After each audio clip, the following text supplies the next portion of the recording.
He takes on a much more serious role in the new CBS drama. Welcome to the CBS family, Jeremy. It's called Wisdom of the Crowd. Piven plays Jeffrey Tanner, a wealthy tech entrepreneur torn to pieces over his daughter's murder. He believes the wrong man went to prison, so he invents a real-time crowdsourcing application called Sophie to help find her killer. The high-stakes atmosphere affects everybody involved, including his coworkers. Jeremy Piven joins us at the table. Hello, Jeremy Piven. The premise of the show, I think, is fascinating. He's a grieving father. He gives up his company and offers a $100 million reward to anybody out there who can help find his daughter's killer. So you're really engaging the crowd instantly. Yeah. Is he a hero? I think he is, but I do believe that he's an anti-hero because he's a guy, you know, in doing my research, because you're right, I am a caveman with technology, and in reading about Steve Jobs, when he knew he had a finite amount of time, he became spiritual. And I think when Jeffrey Tanner, my character, lost his daughter, he was such an ambitious guy who was running a company not unlike Reddit. And then he decided, you know what, I'm going to put everything into a crowdsourced crime-solving site that'll figure out who killed the daughter, and nothing else matters in this life.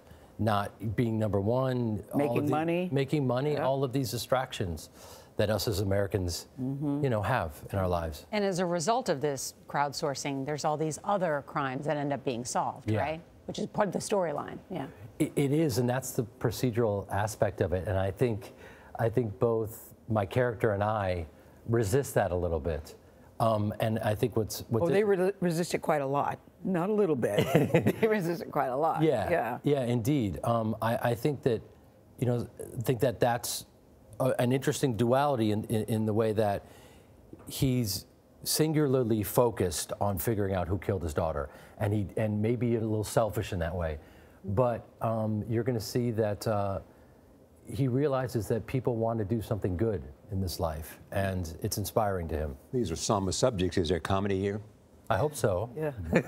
I hope so. I think that's, you know, that's the fun that we've been having with it all, is finding that balance. And Ted Humphries, who is the creator of the show, is brilliant and also very collaborative.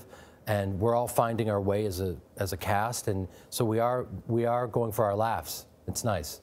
So were you trying to find something that's the total opposite of Ari Gold? Listen, you played it so well that people actually thought you were rich, white, obnoxious jerk that took no prisoners. That's how well you played the role. Yes, well... Was that hard for you to deal with, Jeremy? People would meet you and expect you to be him. Yeah, I think, you know, any actor that rails against the universe for being typecast is, you know, there's a long line to get into. Yeah. But I think if you embrace your characters, the first thing you do as an actor is you don't judge your character in any way, shape, or form. You can't. Because if you judge them, you're not going to be giving them as much possible depth or integrity as they can, because no one's a devil in their own story, right? Yeah. So, you know, do I have the same ideology as Ari Gold did? No, I'm a stage actor from Chicago. I'm not a guy who... His parents were in theater, too. Yes, indeed. Indeed, and we all know the real Ari, and he is an authentic, prolific character. That is such a euphemism. I love it. It's terrific. He is a one of a kind. Did you talk to him about the character? Well, I mean, he was my agent, so, you know, back in the day. So, yeah, I got to witness it, and you saw it. Yeah, he was the muse definitely for that character, and Jeffrey Tanner, who I'm playing now, who it's, you know, it's a nice segue, wasn't it? Because Ari doesn't dislike his character, just saying.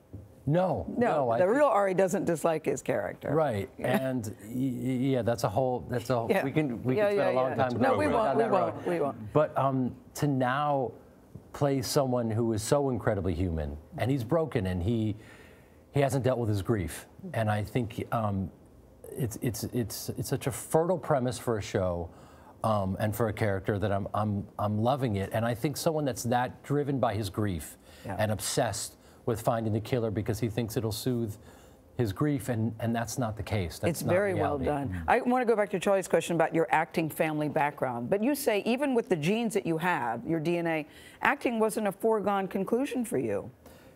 But I think, you know, it wasn't. I was lucky enough to grow up in the Piven Theater, you know, on stage with my family, and I was butchering Chekhov at a very early age.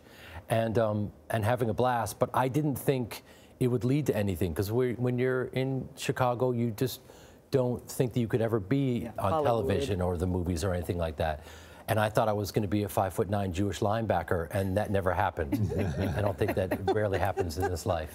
So I was delusional, beautifully, I think, delusional in the way that I was on stage and improvising and doing these great pieces, but not thinking it was going to go anywhere. So I wasn't putting pressure on myself, and there was no desperation. Well, you didn't turn out to be a 5'9" Jewish linebacker, but it's worked out okay for you, Jeremy Piven. Really well. We are cheering you on here at CBS. Thank you so much. Very excited you're part of the CBS family.